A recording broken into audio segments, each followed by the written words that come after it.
I paid my parents' mortgage every single month for 8 years, 96 payments, hundreds of thousands of dollars that could have gone toward my own house, my own future, my own family. Instead, I gave it to them because I believed I was helping the people who raised me. Then I sat in a lawyer's office after my father's funeral and learned something that made my blood run cold.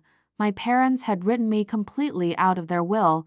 Everything went to my younger brother Jason, the same brother who hadn't paid a single mortgage payment, the same brother who borrowed money constantly, the same brother who treated our parents like an ATM. I remember staring at the lawyer, convinced I'd misheard him.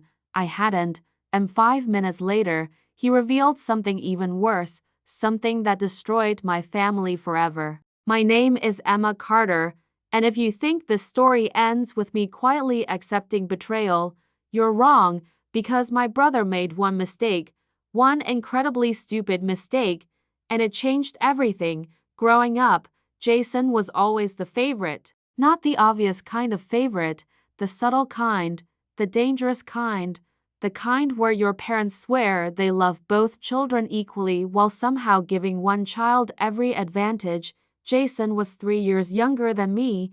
If he forgot homework, it was because his teacher was unfair. If I forgot homework, I was irresponsible. If Jason got a C, everyone celebrated because he tried his best. If I got an A-, my mother asked what happened.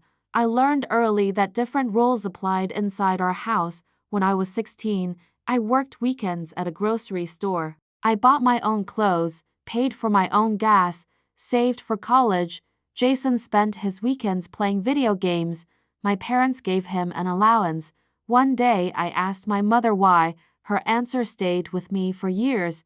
Jason is different, Emma. He needs more support. Support, that became the family word. Every favor, every excuse, every bailout. Support. When Jason crashed his first car at 18, my parents bought him another one.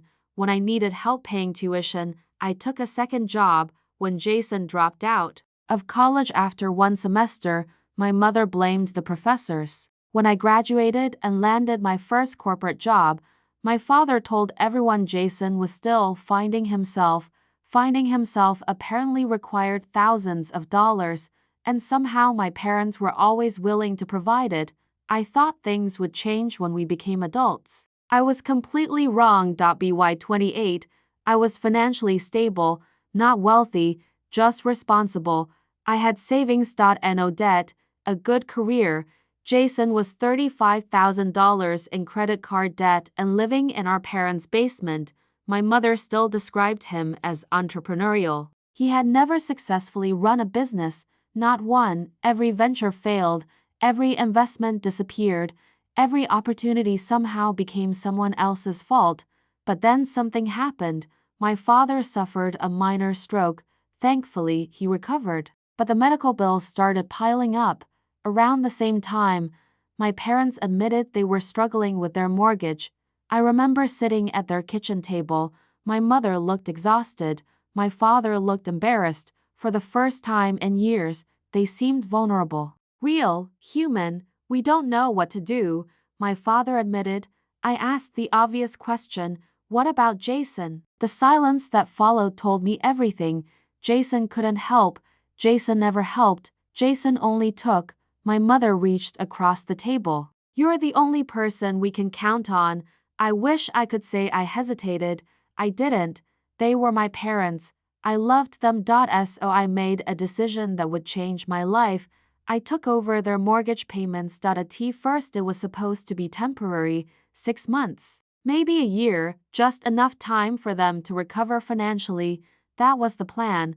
Plans mean nothing when family is involved. 1 year became 2, 2 became 4, 4 became 8. Every month, the payment came out of my account. Every month, I told myself I was doing the right thing. My parents constantly reassured me, one day this house will be yours. My father said it repeatedly. So did my mother. They weren't vague about it. They were specific. This is your investment too. We'll make sure you're taken care of. You've earned it. Those words mattered. because helping them came with sacrifices, big ones. I delayed buying my own home, I postponed vacations, I worked overtime, I turned down opportunities in other states because I wanted to stay nearby, and every time doubt crept in, my parents reminded me that family came first. Meanwhile, Jason continued being Jason. He bounced between jobs, borrowed money, made excuses, created drama. One Christmas, he arrived in a brand new truck. I nearly choked when I saw it.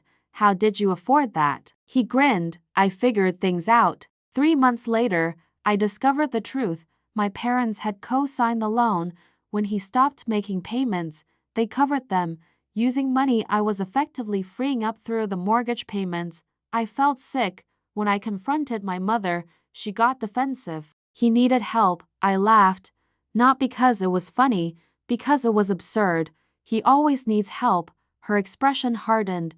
Family supports family. I remember wanting to scream, because apparently that rule only applied in one direction, but then something happened. A conversation I accidentally overheard changed everything, and I had no idea it was only the beginning.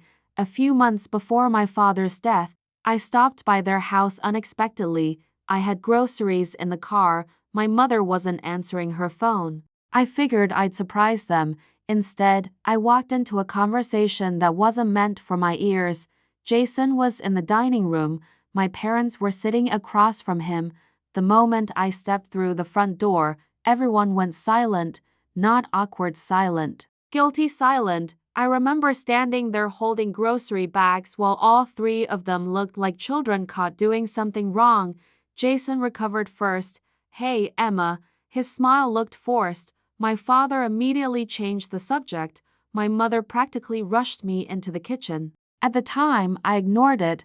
Families have weird conversations, but something about their expressions stayed with me, especially the look Jason gave my father, like they shared a secret.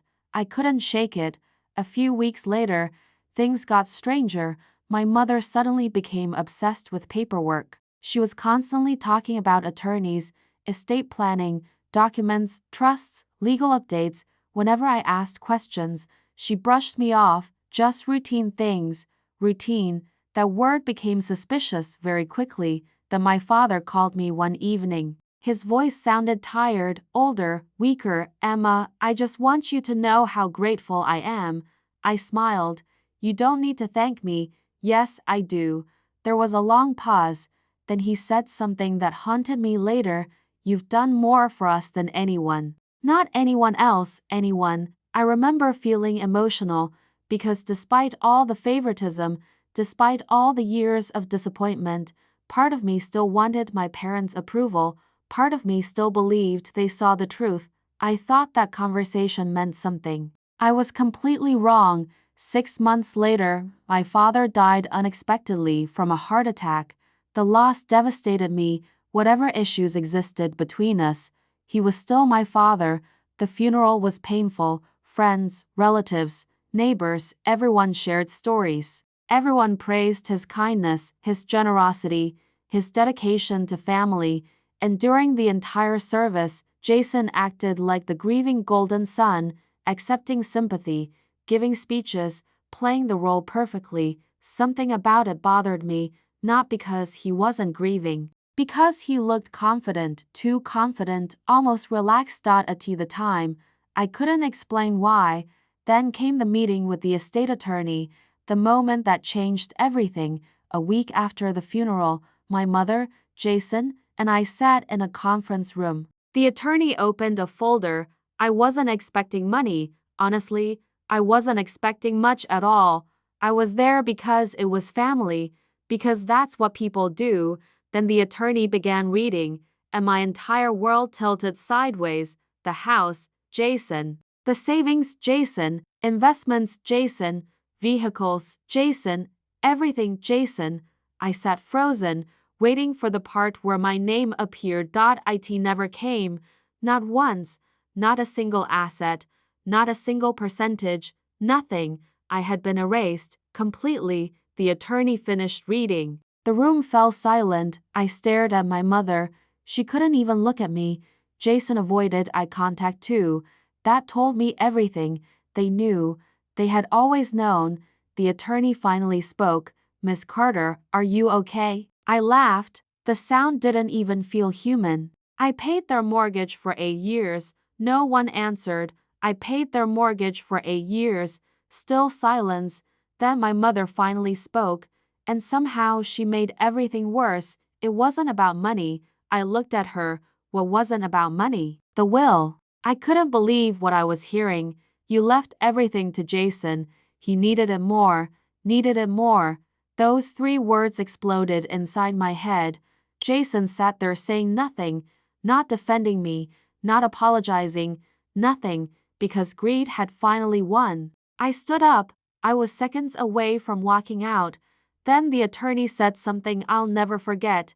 Miss Carter, before you leave, there is one additional document. Everyone froze, especially Jason. The attorney opened another file. My stomach tightened. What document? The attorney adjusted his glasses. A payment ledger. I frowned. What payment ledger? The attorney looked confused. The mortgage reimbursement file. The room instantly changed. Jason's face drained of color. My mother looked horrified. The attorney continued. The file indicates that mortgage payments made by Emma Carter were to be tracked and reimbursed from estate assets. My heart stopped. What? The attorney looked down. According to these records, your father instructed that all mortgage contributions be repaid before distribution of remaining assets. Silence.